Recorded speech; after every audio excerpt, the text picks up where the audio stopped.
বিশ্বজুড়ে আবারও তোলপাড়। কুখ্যাত যৌন নিপীড়ক জেফ্রি এপস্টেইনকে ঘিরে প্রকাশিত হয়েছে বিপুল পরিমাণ নতুন নথিপত্র, যেখানে উঠে এসেছে বিশ্বের বহু প্রভাবশালী ব্যক্তির নাম। যুক্তরাষ্ট্রের বিচার বিভাগ গত শুক্রবার এসব নথি প্রকাশ করে। এই নথির পরিমাণ অভাবনীয়। 30 লাখের বেশি পৃষ্ঠা, 1,80,000 ছবি এবং প্রায় 2,000 ভিডিও।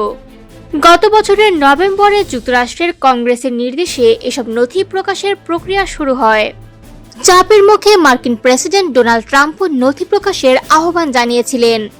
জেফ্রি এপস্টেইনের বিরুদ্ধে অপ্রাপ্তবয়স্ক মেয়েদের নিয়ে বিশাল যৌন নিপীড়ন নেটওয়ার্ক গড়ে তোলার অভিযোগ ছিল। বিচার চলাকালে 2019 সালে কারাগারে তার মরদেহ পাওয়া যায়। ময়নাতদন্তে আত্মহত্যার কথা বলা হলেও বিষয়টি আজও বিতর্কিত। নতুন নথিতে ডোনাল্ড ট্রাম্পের নাম একাধিকবার এসেছে।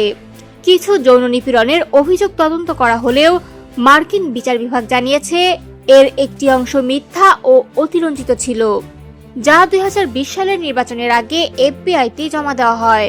ট্রাম্প বরাবরই এপস্টেইনের সঙ্গে কোনো অপরাধমূলক সম্পর্ক অস্বীকার করে আসছেন। নথিতে আরও উঠে এসেছে Bill Gates, Elon Musk, Bill Clinton, Richard Branson এবং ব্রিটিশ রাজপরিবারের সদস্য প্রিন্স অ্যান্ড্রুর নাম। ইমেইল, ভ্রমণের পরিকল্পনা ও ঘনিষ্ঠ যোগাযোগের নানা তথ্য এতে অন্তর্ভুক্ত রয়েছে। বিশেষভাবে আলোচিত হয়েছে বিল গেটসের বৈবাহিক জীবনের টানাপোড়েন, ইলন মাস্কের সঙ্গে এপস্টেইনের ইমেইল যোগাযোগ এবং বিল ক্লিনটনের ব্যক্তিগত বিমানে ভ্রমণের তথ্য। এদিকে নথি প্রকাশের পর যুক্তরাজ্যের লেবার পার্টির নেতা লর্ড পিটার ম্যান্ডেলসন পদত্যাগ করেছেন। সব মিলিয়ে এপস্টেইন সংক্রান্ত এই নতুন নথি আবারও প্রশ্ন তুলেছে ক্ষমতা, প্রভাব আর অন্ধকার বাস্তবতার সম্পর্ক ঠিক কতটা গভীরে।